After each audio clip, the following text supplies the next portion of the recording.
Okay, welcome back. I introduced the modern worldview with 7 parts of the modern worldview.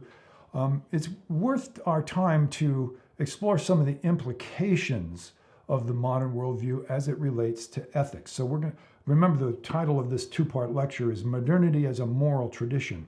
And I talked about the modern worldview. Now I'm going to talk about the liberal tradition.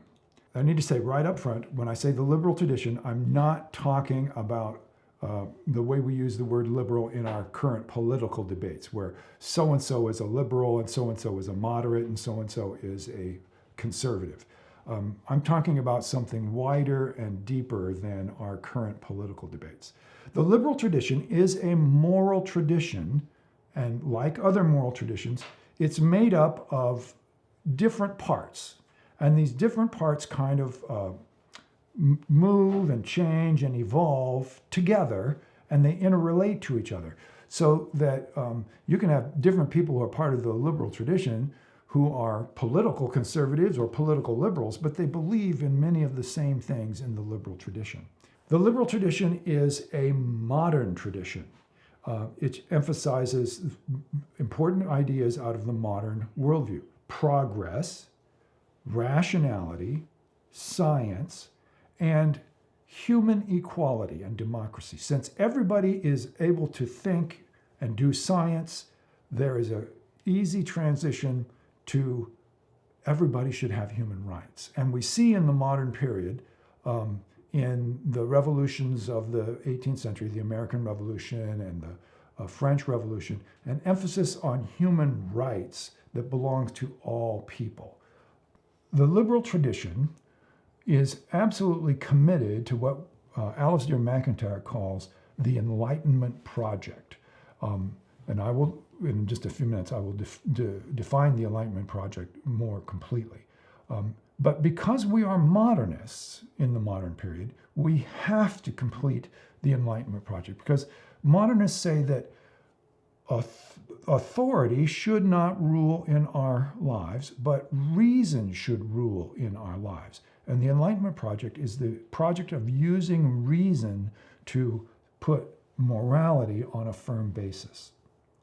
Now, I mentioned in the prior lecture the situation at the first part of the 17th century when Descartes is alive, of Europe torn apart by religious wars, wars which are based on various appeals to authority. The religious wars of the Reformation period, it's hard for us to remember now, you have to get into a history class, lasted for at least 150 years. When you come, Luther starts the Reformation in 1517. Jump forward more than 200 years. In the 1750s, when the British Empire is fighting the French Empire in North America, it's not just the French, what was called the French and Indian Wars in the American colonies. It's not just one European empire versus another European empire. One of those European empires was Protestant, and one of those European empires was Catholic. So that the conflict between Protestant and Catholic, you can think of it as kind of a Cold War that went on not for a generation as the Cold War between East and West did, but it was a Cold War that went on for 250 years and often flared up into hot wars like the French and Indian War, the war between the British and the French, or the earlier wars between the Netherlands and Spain, or earlier wars between Sweden and Austria. There are all kinds of wars in the long period of religious division. Modernism grows up partly in a reaction against this and says, isn't there a way out of religious war? And the modernist answer says yes. Now, this develops over time. It takes centuries for this to become public policy. And the answer becomes explicit in the experiments that we call the American colonies of the British in North America. In some of these colonies, especially in Maryland or in Pennsylvania, there is an experiment with religious liberty. We will separate between the government and the church. This idea of what we call now in America, the separation of church and state, continues in the idea of a segregation of religious conviction from the public square. Shortly after the Revolutionary War, when the United States becomes a country together, the Constitution is soon amended. One of our first amendments was to build into the Constitution religious freedom so that none of the states can establish, and Congress may not establish, any kind of church. This is a new practice. Now, in England today, of course, most people are secular, but they still have an official state church, the Church of England. And there are other countries where you still have an official Lutheran church, even though few people practice it. The idea of keeping religion out of government was an idea of this modern period to solve the problem of the era of what I've called the Cold War, this long, hundreds of years war between Protestants and Catholics. As this develops over time, of course, then the liberal tradition makes a virtue of this, that people may have their religious beliefs, and we honor their religious beliefs, and we celebrate a diversity of religious beliefs, but you don't bring those religious beliefs into your meeting at the town hall when we're deciding about some civic matter, building a new school or whether we should have a post office or something. Those things are going to be answered by modern ethical theories. Should we have a new school? You can easily imagine how the utilitarians would argue about this. Some would say it costs too much. Some would say it's worth the buy. So you can have utilitarian arguments on both sides, and everybody can be happy because we're arguing as utilitarians. Or you could have a social contractor say that the answer will be whatever we vote for. When it comes to schooling, I don't know if Kant has any particular insight that he would add.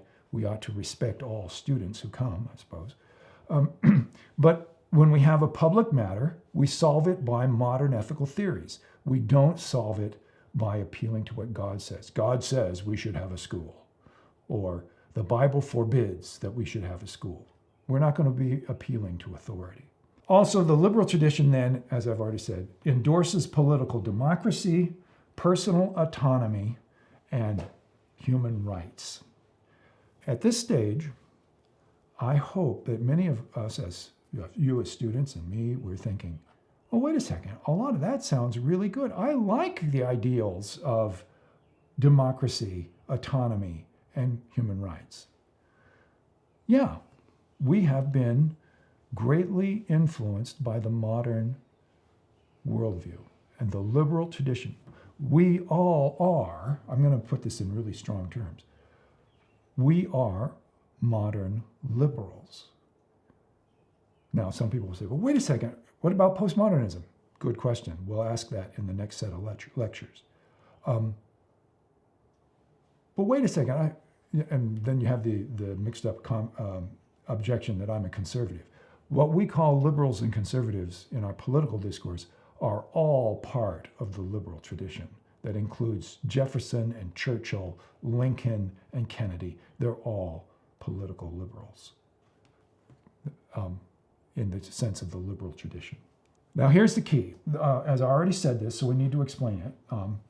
The modern worldview says that we justify morality by appeal to reason, and so this means we are all involved, or if we're modernists, we are involved in the Enlightenment Project. That is to justify morality by appeal to reason and not authority. So if you're a modernist, you can be a Protestant modernist, but when you justify morality, you won't do it by appeal to the Bible. You'll do it by appeal to reason. You could be a Catholic modernist, but if you are, you won't justify morality by saying the Pope says so, you'll say reason says so. You see? You can be a confessing Jew, Christian, Muslim, Christian of many sorts, and you still be a modern liberal because you are working on the Enlightenment Project of justifying morality by appealing to reason. Now let's make that explicit then. This is kind of what we call the contrapositive in logic. Since we are committed as modernists, we would be committed to completing the Enlightenment Project. Any person who has a thoroughly modern worldview is committed to the Enlightenment Project, and if you cannot complete the Enlightenment Project, you can't justify morality, well then you have to give up justifying morality. Way back, the third week, we talked about emotivism as a theory of ethics. The emotivist says there is no truth in ethics at all. All of our moral judgments are merely expressions of our feelings. And we saw back then that moral philosophers have rejected emotivism. It's a bad theory of moral meaning. But Alistair McIntyre warns us, even though we know that emotivism is a bad theory, it is possible to live as a functional emotivist. So that's a frightening thought. We'll explore it when we come to talking about postmodernism.